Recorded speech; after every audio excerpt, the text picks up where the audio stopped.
জিয়া রহমান আসার আগে আকাশের দিকে তাকিয়ে থাকতে হতো, কখন বৃষ্টি হবে, কখন পানি আসবে, তারপরে কৃষকরা রোপণ করবে।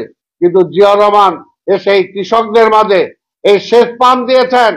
সেচ পাম্প দেওয়ার পরে সেচ পাম্প ব্যবহার করে বিভিন্ন সময়ে সেখানে ধান উৎপাদন হয়েছে, বিভিন্ন ফসল উৎপাদন হয়েছে এবং আমরা স্বয়ং সম্পূর্ণ হয়েছি।